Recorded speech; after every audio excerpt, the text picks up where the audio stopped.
એકવાર તમે પૌવામાં આ રીતના બેસનનું બેટર એડ કરીને તો જુઓ કેવો સ્વાદિષ્ટ નાસ્તો બનીને તૈયાર થશે. ફ્રેન્ડ્સ, સવારની ભાગદોડ હોય કે સાંજે કંઈ ચટપટું ખાવાનું મન થાય, પણ જો આપણી પાસે સમય ઓછો હોય ત્યારે આપણે એક જ પ્રશ્ન થતો હોય છે કે આજે શું બનાવવું. તો ફ્રેન્ડ્સ, ચિંતા છોડો, આજે આપણે બનાવીશું કાઠિયાવાડી સ્વાદમાં ઝટપટ પૌવા બેસનનો નવો જ નાસ્તો, જે બહારથી ક્રિસ્પી અને અંદરથી સોફ્ટ થશે. તો ફ્રેન્ડ્સ, ચાલો ફટાફટ રેસીપી શરૂ કરીશું. આજનો નાસ્તો બનાવવા માટે આપણે 1 વાટકા જેટલા પૌવા લીધા છે. અહીં તમે કોઈ પણ પૌવા લઈ શકો છો, નોર્મલ પૌવા અથવા નાયલોન પૌવા આવે તે પણ તમે લઈ શકો છો. હવે આપણે તેમાં પાણી એડ કરીને પૌવાને 4 થી 5 વાર સાફ કરી લઈશું, જેથી કરીને તેમાં રહેલો વધારાનો કચરો અને ગંદકી હોય તે સાવ દૂર થઈ જશે. તો આપણે 4 થી 5 વાર પાણીથી સાફ કરી લેવાના છે. તો ફ્રેન્ડ્સ, પૌવાને આપણે 4 થી 5 વાર પાણીથી સાફ કરી લીધા છે. તમારી રીતના 4 થી 5 વાર પાણીથી સાફ કરશો ને તમારા પૌવા એકદમ સફેદ થઈ જશે. તો આ પૌવાને આપણે થોડીક વાર માટે સાઈડ પર રાખી દઈશું. તો આપણે બીજું એક બાઉલ લઈશું. હવે આપણે તેમાં અડધા વાટકો રવો એડ કરી દઈશું. અહીં જો તમારી પાસે જાડી સૂજી હોય તો તમારે તેને થોડી પીસી લેવી. સાથે આપણે અડધો વાટકો ચણાનો લોટ લેશું, એટલે કે બેસન લેશું. હવે આપણે અડધી ચમચી હળદર એડ કરી દઈશું.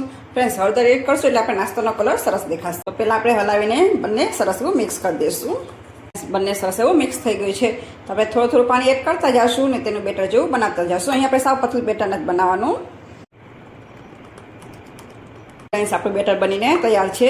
બેટર આપણે આ રીતે રાખવાનું છે, કેમ કે થોડીક વાર માટે આપણે રાખીશું તો રવો છે તે બધું પાણી એબ્ઝોર્બ કરી લેશે ને આપણું જે બેટર છે તે થોડું ઘટ થઈ જશે.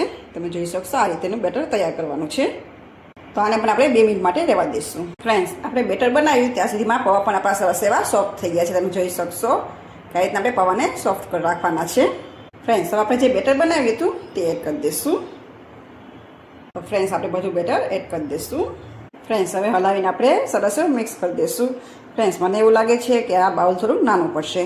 જો એવું લાગશે તો આપણે બીજા વાસણમાં તેને ટ્રાન્સફર કરી લઈશું. ફ્રેન્ડ્સ, અહીં તમારે બેટર અને પૌવાને એકદમ સરસ એવા મિક્સ કરી લેવાના છે. જો તમને એમ લાગતું હોય કે ચમચીની મદદથી સરસ એવું મિક્સ નથી થતું તો તમે હાથથી પણ તેને મિક્સ કરી શકો છો. તમે જોશો કે પૌવા અને આપણા બેસનનું બેટર હતું તે સરસ એવું મિક્સ થઈ ગયું છે. પૌવા અને ચણા લોટ આપણો સરસ એવો મિક્સ થઈ ગયો છે. તો આપણે થોડાક શાકભાજી એડ કરી દઈશું.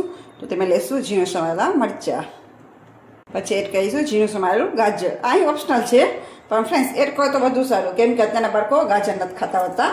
તો તમારે એડ કરીને આપશો ને તો તેને જરા પણ ખ્યાલ નહીં આવે કે એમાં ગાજર છે. પછી આપણે એડ કરીશું ઝીણી સમારેલી ડુંગળી. તમે જો ડુંગળી ના ખાતા હોય તો તમે તેને સ્કીપ પણ કરી શકો છો. પછી આપણે તેમાં એડ કરીશું મીઠા લીમડાના પાન. આ પણ અહીં ઓપ્શનલ છે, પણ ફ્રેન્ડ્સ મીઠો લીમડો છે તે ઘણો ગુણકારી હોય છે. આપણે દાળ ભાત ને એવું ખાતા હોય પણ લીમડાને આપણે સાઈડ પર કરી લેતા હોય છે. પણ આ રીતના તમે જો ઝીણું એડ કરશો તો કોઈને ખ્યાલ પણ નહીં આવે કે એમ આપણે મીઠા લીમડાના પાન એડ કર્યા છે. પછી એડ કરીશું લીલા ધાણા.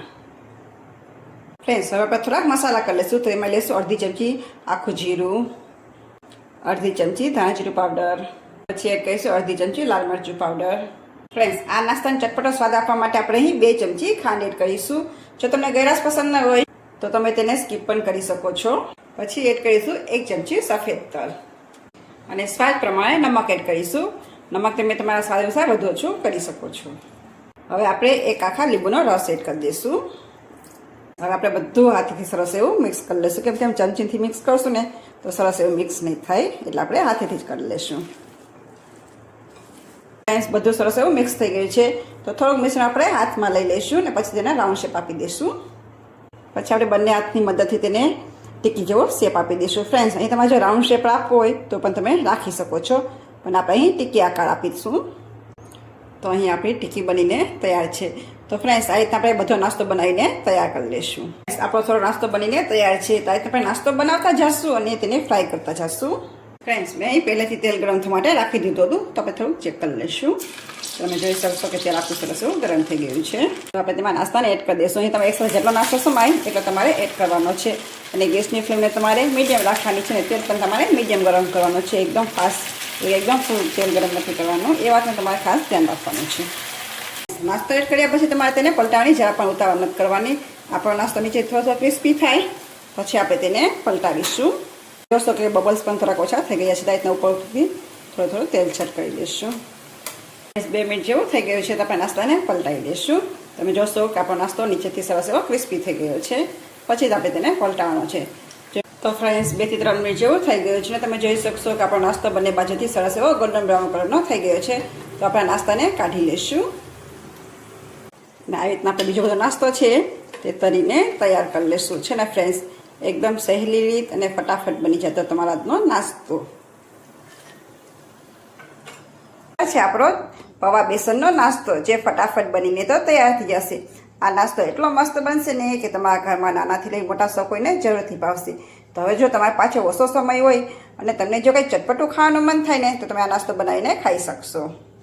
ફ્રેન્ડ્સ આપણો આ નાસ્તો છે તે ઉપરથી એકદમ ક્રિસ્પી થશે અને અંદરથી તો એકદમ સોફ્ટ થશે. તમે જોઈ શકશો કે આપણો નાસ્તો અંદરથી કેટલો સરસ સોફ્ટ બન્યો છે. તો ફ્રેન્ડ્સ એકવાર તમે જરૂરથી ટ્રાય કરજો. આજની મારી નાસ્તાની રેસીપી કેવી લાગી તે મને કોમેન્ટ બોક્સમાં જરૂરથી જણાવજો અને એકવાર જરૂરથી ટ્રાય પણ કરજો. ખાવામાં ખૂબ જ સરસ બનશે. તો ફ્રેન્ડ્સ આપને જો મારી રેસીપી પસંદ આવી હોય તો એક લાઇક કરજો, શેર કરજો અને હેતસ કિચનને સબસ્ક્રાઈબ કરવાનું ના ભૂલતા. તો ફરી પાછા મળીશું નવા સ્વાદ સાથે, નવા વિડીયો સાથે. ત્યાં સુધી આવજો.